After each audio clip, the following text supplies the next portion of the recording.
My name is Vex Thorne, and I am what you might call a xenobiologist for the Galactic Survey Corps.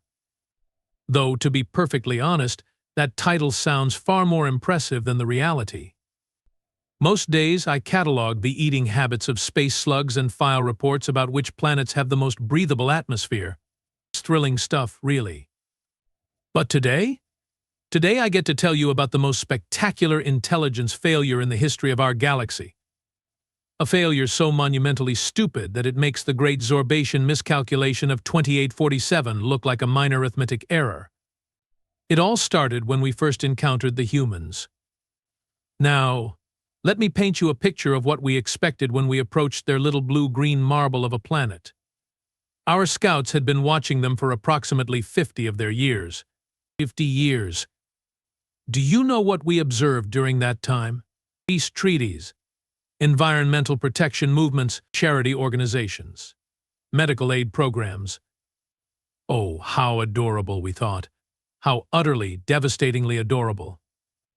The humans appeared to be the galaxy's first genuinely pacifist species to achieve space travel. Can you imagine? A species that had somehow managed to develop faster-than-light communication, rudimentary space stations, and even a few colonies on their neighboring planets, all while maintaining what appeared to be an almost supernatural commitment to non-violence. Commander Zilch Raven of the Galactic Survey Corps was practically bouncing in his command chair when the initial reports came in. Finally, he declared, his three eyes gleaming with what I can only describe as bureaucratic joy. A species we can actually work with. Territorial disputes, no resource wars, no demands for tribute or trade restrictions. The preliminary contact team, led by Ambassador Kira Stone, was dispatched with instructions that could be summarized as, "Go make friends with the nice humans. Bring cookies if necessary." I should mention that Ambassador Stone was considered one of our finest diplomats. She had successfully negotiated peace between the perpetually angry Grunthak Empire and the incredibly stubborn Pelian Federation. If anyone could establish positive first contact with a species, it was her. The humans, bless their apparently peaceful hearts, responded to our initial communication attempts with what could only be described as enthusiastic cooperation. They invited us to send a diplomatic mission to their planet. They offered cultural exchanges. They seemed genuinely excited about the prospect of joining what they charmingly called the galactic community. "See?" Commander Raven said, reviewing the transcripts of these early communications. "I told you they were perfect. Absolutely perfect. No weapons pointed at our ships, no demands for technological superiority demonstrations, no threats of any kind. These humans are going to be the easiest species integration in Survey Corps history." How wrong we were. How spectacularly, hilariously, catastrophically wrong. The first hint that something might be amiss came during Ambassador Stone's initial visit to their planet. She had been invited to observe what the humans called a United Nations General Assembly meeting.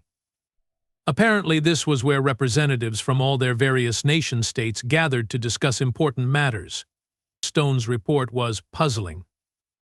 The humans spent 4 hours discussing the proper protocol for distributing disaster relief supplies, she wrote. 4 hours. And not once did anyone suggest simply taking the supplies by force from neighboring territories. Not once did anyone propose demanding payment in exchange for aid. They actually seemed concerned about helping other humans for no apparent strategic benefit. Commander Raven read this report aloud to the senior staff, chuckling between sentences. Can you believe it?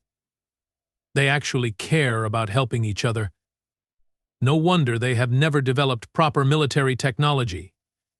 Who needs weapons when everyone just helps each other?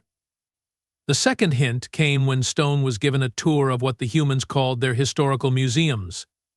She was shown artifacts from something called World War II, which had apparently been their last major global conflict. The weapons are primitive, Stone reported. Crude chemical explosives, simple projectile-based firearms, basic aircraft. Nothing that would pose any threat to modern galactic civilizations. Most interesting is that they have turned all these weapons into museum pieces. They seem almost ashamed of them. We interpreted this as further evidence of their pacifist nature. Clearly, the humans had evolved beyond such primitive aggressive tendencies. The third hint should have been a massive warning sign, but we completely missed it. Stone was invited to observe what the humans called war games, military training exercises conducted by something called NATO. We assumed these would be quaint demonstrations of their historical combat techniques, like the ceremonial sword dancing performed by the peaceful Quellian monks. Her report was different this time. "The precision is remarkable," she wrote. "Their coordination between ground forces, air support, and what they call logistics is unlike anything I have observed in other species. Even their training scenarios involve incredibly complex, multivariable problem-solving." However, all participants emphasized that these were merely exercises and that their primary military function was peacekeeping and humanitarian aid. Commander Raven laughed when he read this. Peacekeeping. They have turned their entire military into a glorified assistance program. Oh, these humans are precious. The fourth hint was when Stone asked to observe their space program. The humans eagerly showed her their rockets, their space stations, and their plans for Mars colonization. "Fascinating," she reported. "Their propulsion technology is surprisingly advanced for such a peaceful species. The fuel-to-thrust ratios are extremely efficient. I'm particularly interested in something they call ICBM technology adaptation. They have apparently converted their old missile systems into space launch vehicles. Quite innovative recycling. None of us questioned why a peaceful species would have had missile systems in the first place." The fifth hint came during a cultural exchange dinner. Stone was seated next to a human named Tom West, who identified himself as a retired military historian. "You know," Tom said conversationally while cutting into what the humans called a steak, "it's funny that you folks think we are peaceful. I mean, we are now, mostly. But man, you should have seen us 100 years ago. We were something else entirely." "Oh?" Stone replied politely. "Were you more aggressive in the past?" Tom nearly choked on his food laughing. "Aggressive? Lady, we spent the entire 20th century perfecting new and exciting ways to eliminate each other. We got so good at it that we actually scared ourselves into behaving." Stone filed this under quaint human humor and moved on. The sixth hint was when she was given access to what the humans called their internet, a global information sharing network that we found remarkably sophisticated for such a peaceful species. While browsing this network, Stone stumbled across something called military history forums, where humans discussed their past conflicts with what she described as disturbing enthusiasm. "They seem to take great pride in the strategic brilliance of historical figures," she reported. Names like Napoleon, Patton, and Sun Tzu are mentioned with obvious reverence. There are detailed analyses of battle tactics, weapons development, and what they call total war strategy. However, all of this appears to be purely academic interest in their peaceful past. By this point, you might be wondering, how could an entire galactic survey team miss such obvious warning signs? The answer is simple: we saw what we wanted to see. For centuries, the Galactic Survey Corps had encountered species after species of aggressively territorial, resource-hoarding, technologically competitive civilizations.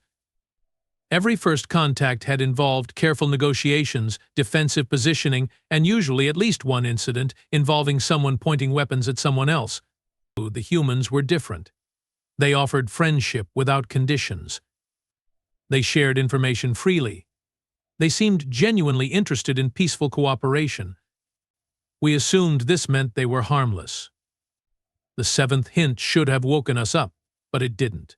Stone was invited to tour what the humans called NORAD, apparently some kind of defense coordination center.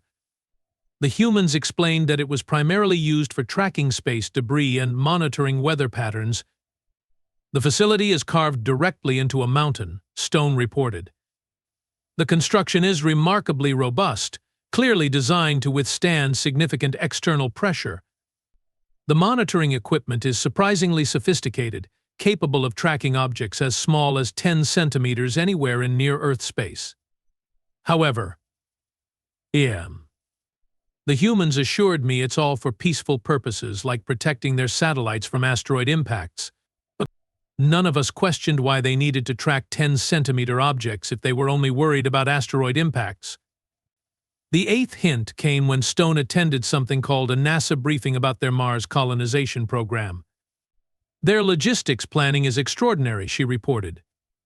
They have calculated resource requirements, transportation schedules, and contingency protocols for scenarios I hadn't even considered. Most impressive is their redundant systems approach. They plan for multiple backup options for every critical component. Their mission planners think like military strategists, actually. Commander Raven chuckled at this report. Of course they do. Colonizing a planet requires the same kind of detailed planning as military operations. Makes perfect sense that peaceful humans would adapt military-style logistics for exploration purposes. The ninth hint was when Stone was shown something the humans called video games. And they have an entire entertainment industry based on simulated conflict scenarios, she reported. The strategic complexity is remarkable. Real-time resource management, tactical decision-making, coordinated team operations. What's most interesting is the global competitive scene. Millions of humans participate in these simulated battles, developing increasingly sophisticated strategies and techniques. We interpreted this as the humans channeling their vestigial aggressive instincts into harmless entertainment. How naive we were.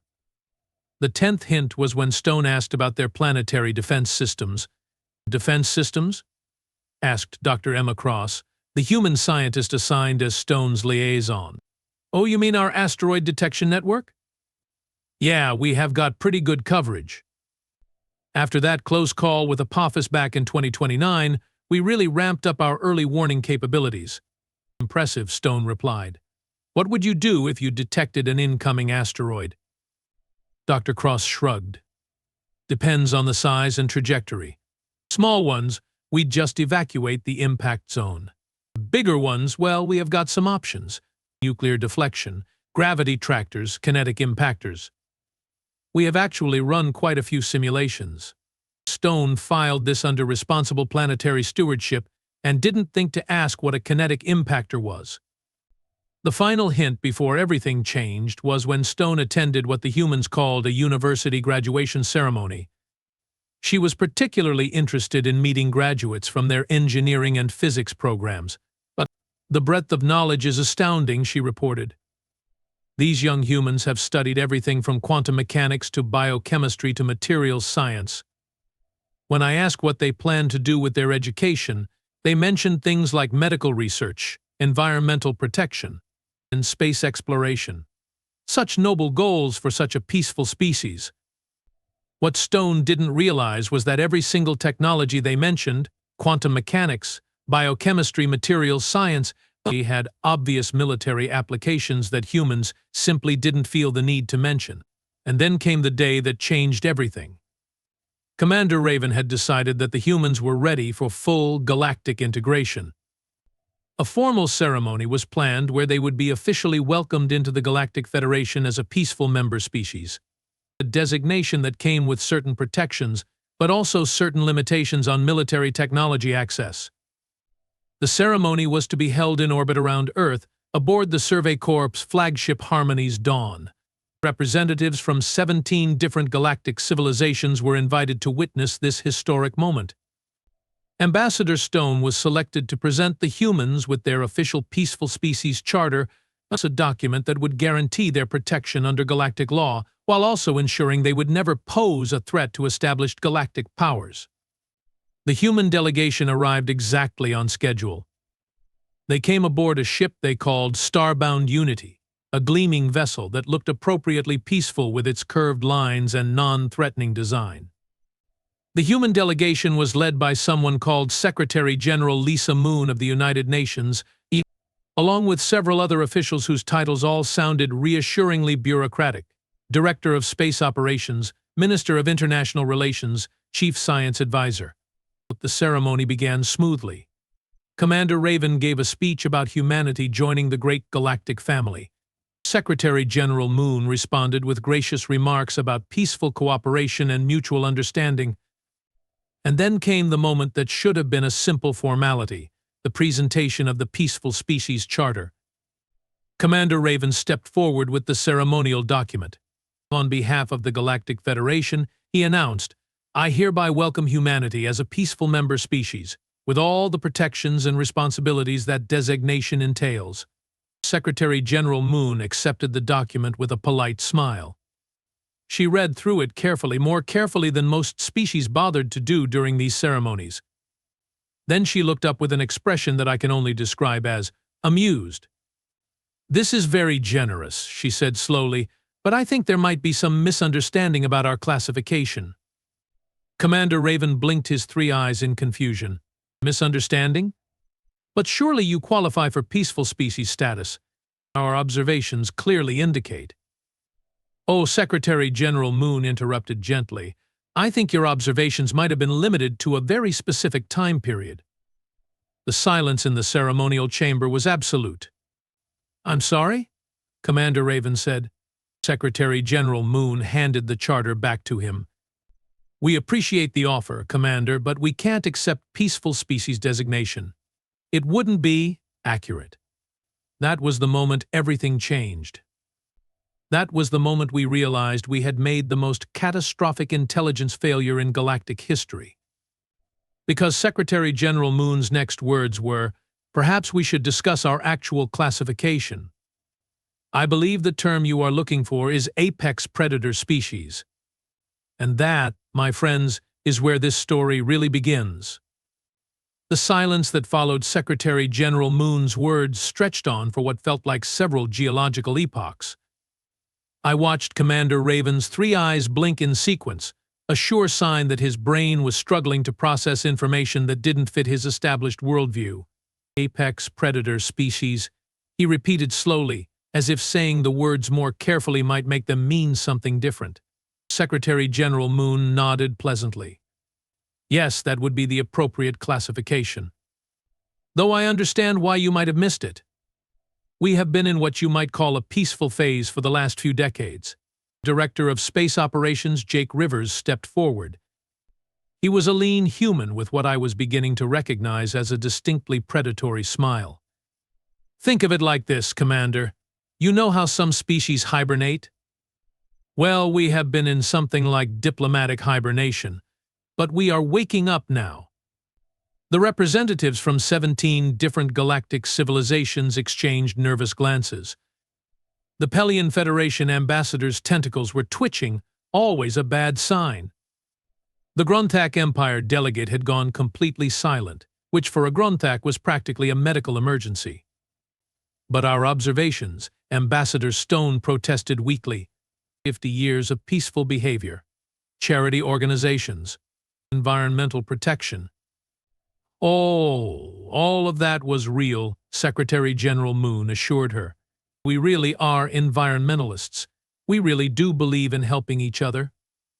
It's just that those traits developed alongside some other characteristics." Chief Science Advisor Dr. Maya Fox stepped forward carrying what appeared to be a simple tablet device. "Would you like to see our actual military history?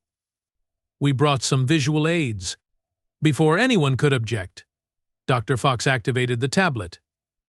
A 3-dimensional holographic display filled the center of the ceremonial chamber. What we saw next made every alien in the room question their career choices. The display showed a timeline of human warfare spanning several thousand years. But this wasn't the quaint historical overview we'd been expecting.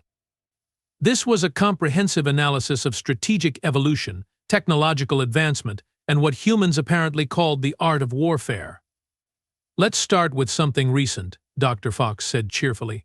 "World War II, which you mentioned visiting our museums about." The hologram shifted to show global maps with moving indicators.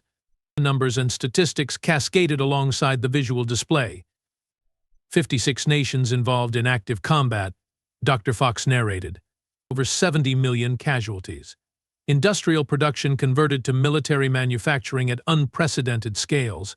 Multiple simultaneous technological revolutions, radar, jet engines, nuclear fission, electronic computing, advanced metallurgy. Commander Raven was staring at the display with growing horror. 70 million casualties? But you said this was your last major conflict. It was, Secretary General Moon confirmed. That's why we stopped. We got too good at it. The hologram shifted again, showing what Dr. Fox labeled as modern capabilities assessment. Current global military expenditure, approximately $2 trillion annually. Active personnel, 27 million.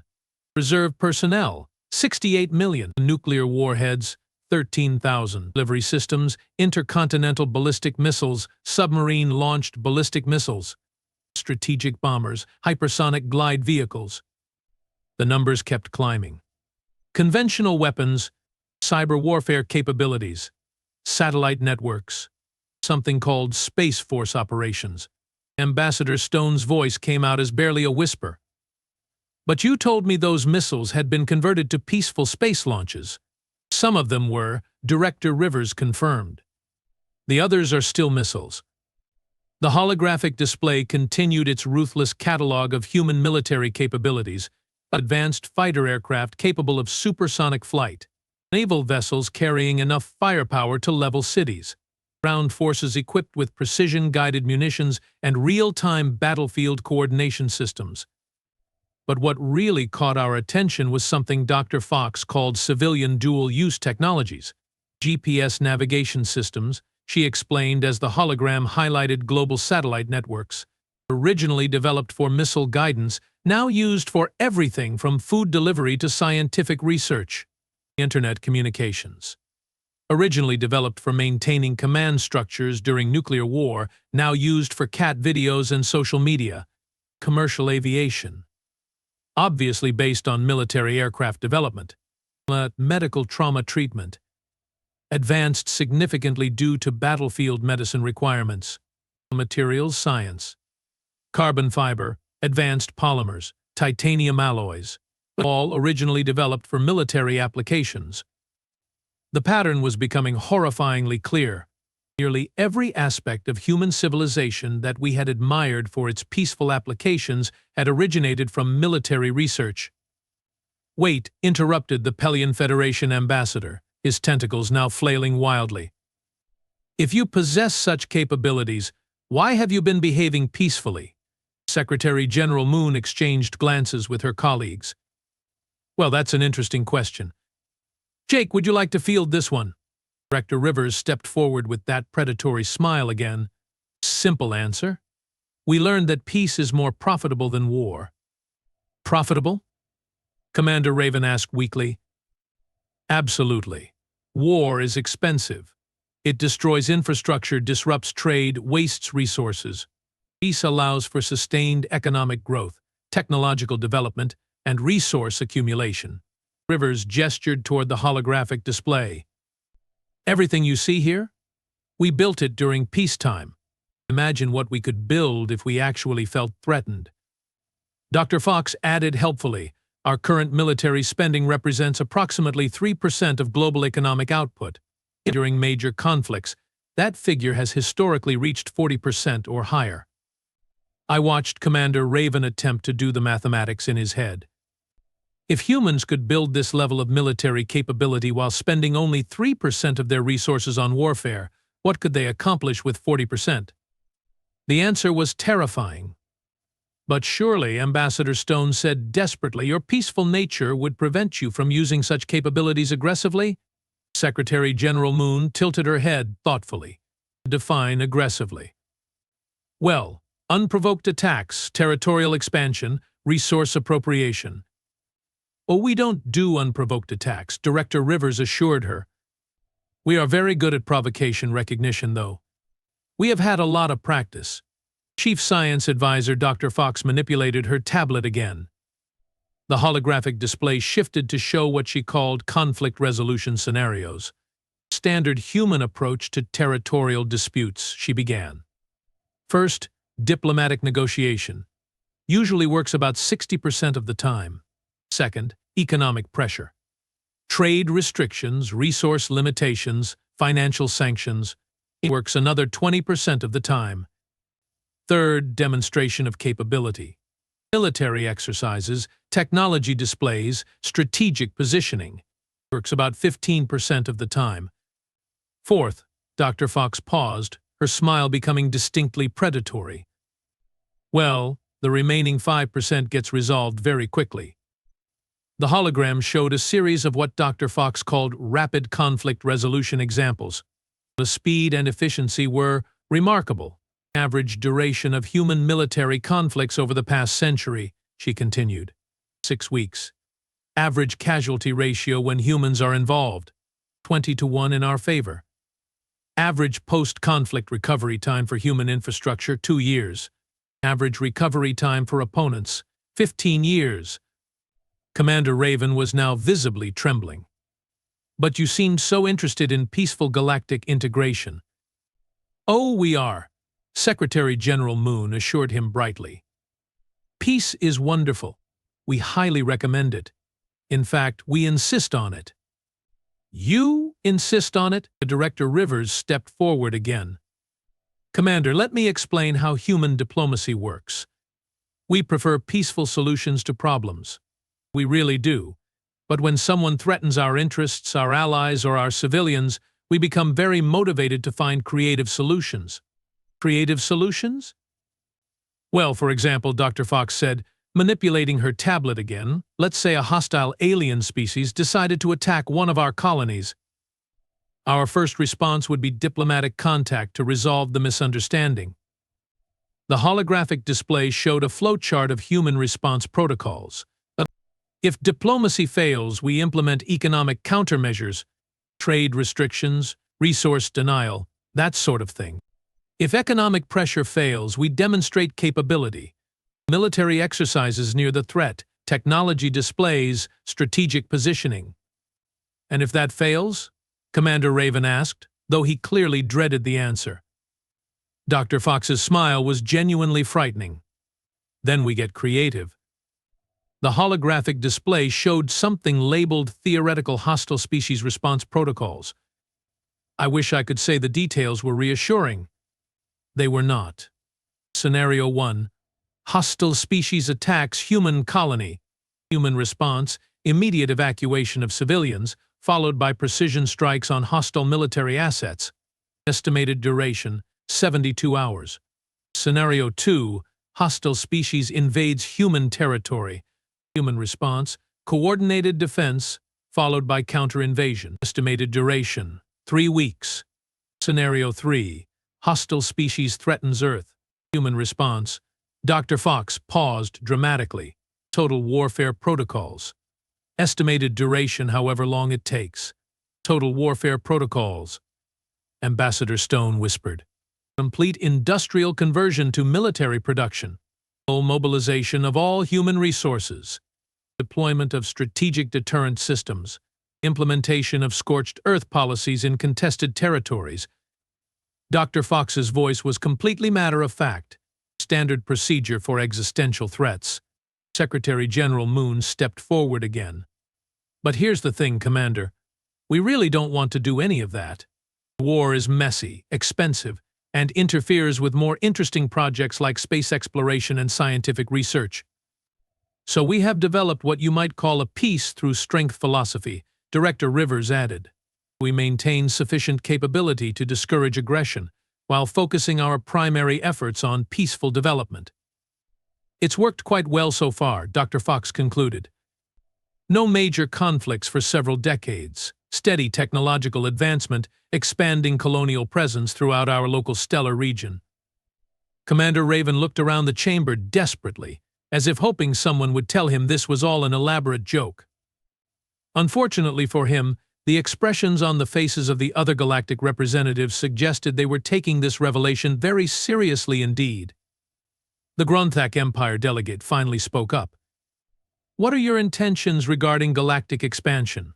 Secretary General Moon considered this carefully. Well, that depends largely on how we are received. We are hoping for peaceful integration, mutual cooperation, and shared technological development. And if peaceful integration isn't possible? The Pelion Federation ambassador asked nervously. Director Rivers shrugged. Then we will probably establish our own territorial zones and trade networks. Nothing personal, just practical resource management. And if other species object to your territorial expansion? Dr. Fox consulted her tablet. That would fall under our standard territorial dispute protocols. Diplomacy first, economic pressure second, capability demonstration third, creative solutions fourth, Commander Raven finished weakly. Exactly. Secretary General Moon beamed. You are catching on quickly, Commander. The chamber fell silent again as everyone contemplated the implications of this revelation. Finally, the representative from the Zephyrian Collective spoke up. What would you require for peaceful galactic integration? Secretary General Moon exchanged glances with her colleagues. Honestly, not much. Recognition as a sovereign species, fair trade agreements, respect for our territorial boundaries, and maybe some technological exchange programs. That's reasonable, Commander Raven said, sounding surprised. Of course it's reasonable, Director Rivers replied. We are not unreasonable people. We just want to make sure everyone understands the ground rules. Ground rules? Simple ones, Dr. Fox said cheerfully. Don't attack our colonies. Don't threaten our trade routes. Don't interfere with our internal affairs.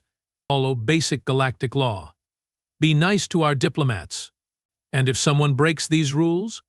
Secretary General Moon's smile was perfectly pleasant and absolutely terrifying. Then they get to discover why we stopped having major wars among ourselves. Commander Raven stared at the humans for a long moment. Then he looked around the chamber at the other galactic representatives. Then he looked back at the humans. I think, he said slowly, we need to reconsider your species classification. Probably a good idea, Secretary General Moon agreed. Though we should mention this conversation? This is us being friendly. And that, my fellow beings, is how humanity was reclassified from peaceful member species to galactic strategic partner in the span of a single afternoon. The formal ceremony was quietly postponed while new diplomatic protocols were developed. Protocols that, I'm told, now include significantly more detailed background checks before assuming any species is harmless. As for me? Well, I have been reassigned to what the Survey Corps now calls Human Relations Monitoring. It's a fancy title for making sure we don't accidentally provoke the apex predators. It's actually quite peaceful work. The humans are delightful neighbors, as long as you remember one simple rule: they are not peaceful because they can't fight. They are peaceful because they don't need to.